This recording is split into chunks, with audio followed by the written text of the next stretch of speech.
Hello everyone. So today we are going to begin with the refraction of light. ठीक है, तो what is refraction of light? हमने इस chapter से पहले रिफ्लेक्शन के बारे में पढ़ा था.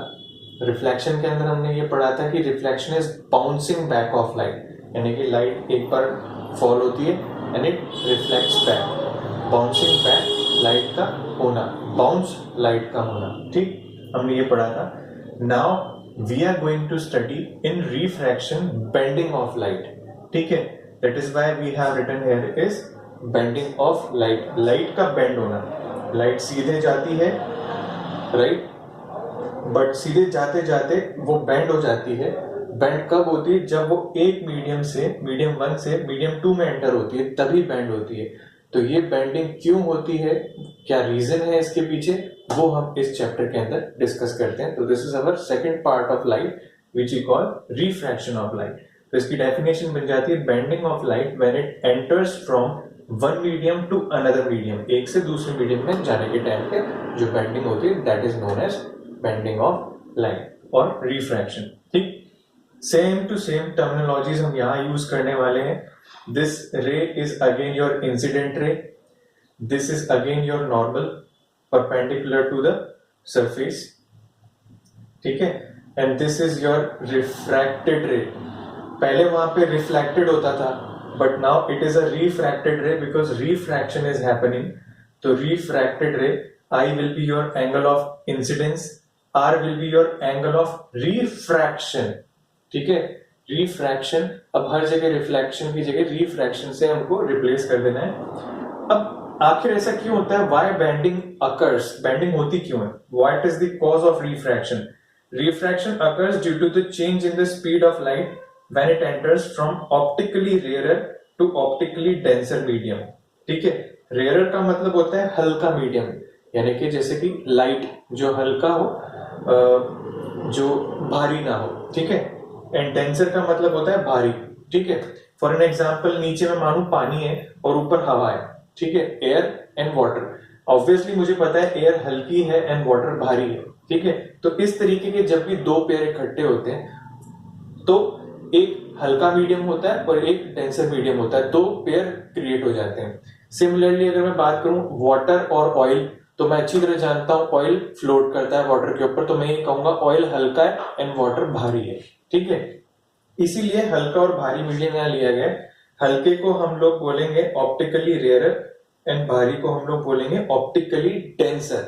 ये मैंने ऑप्टिकली वर्ड क्यों यूज किया है इसके बारे में भी मैं आपको बताऊंगा बाद में.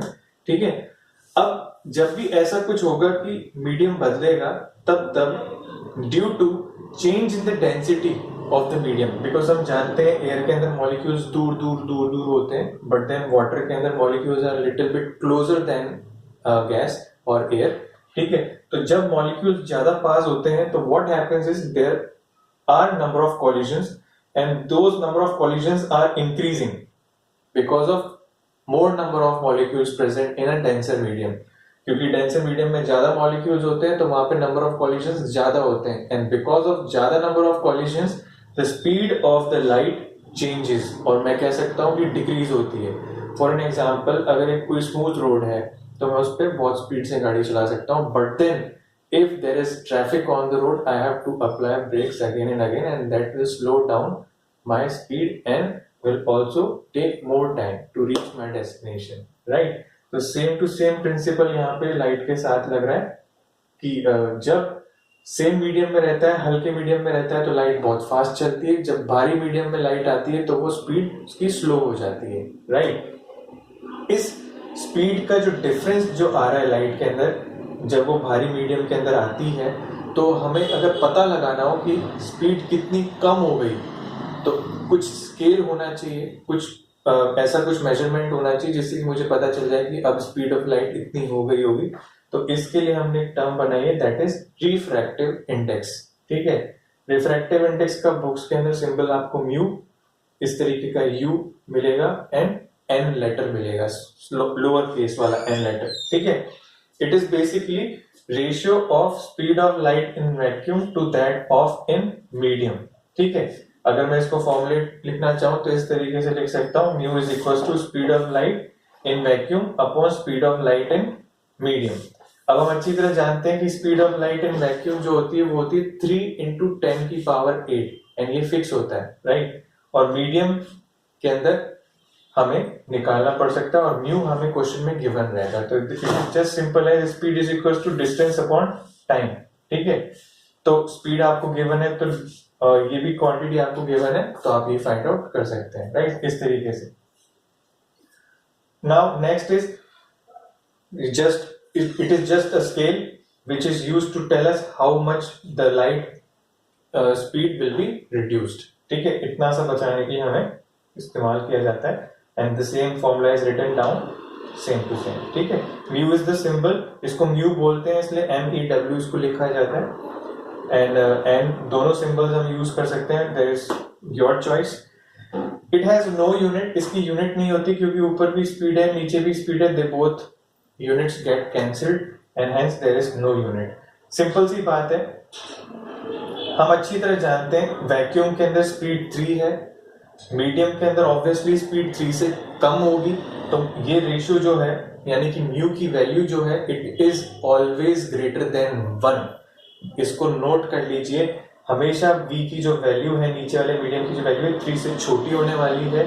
अगर छोटी वैल्यू होगी तो 3 divided by smaller quantity than 3, the ratio will be always greater than 1 से बड़ी वैल्यू होगी, यानी कि ये म्यू आपको हमेशा 1 से बड़ा मिलेगा। अगर कभी क्वेश्चन में 1 से छोटा म्यू मिलता है यानी कि आपका क्वेश्चन गलत है और आपको फुल मार्क्स बोनस मिलेंगे, ठीक है।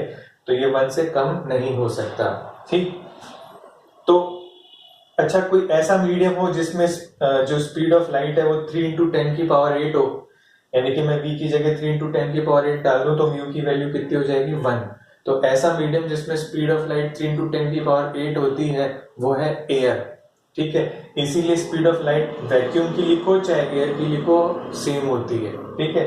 तो हम बोलते हैं एयर का रिफ्रैक्टिव इंडेक्स कितना है, म्यू इज इक्वल टू 1, ठीक है।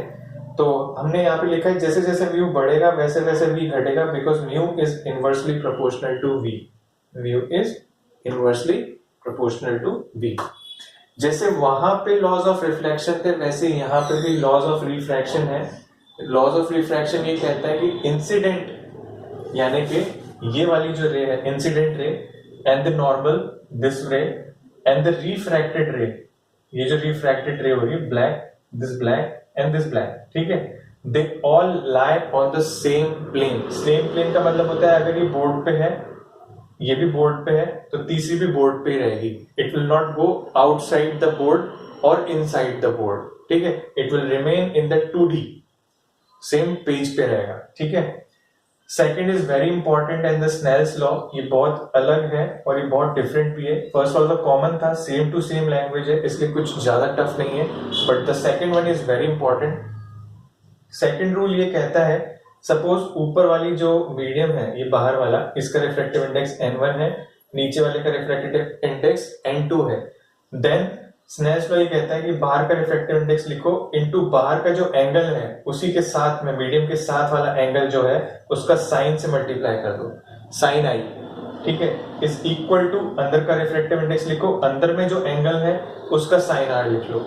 तो this is the full law, n1 into sine i equal to n2 into sine r. आपको इसको एज इट इज याद रखना है, हर बार यूज करना है।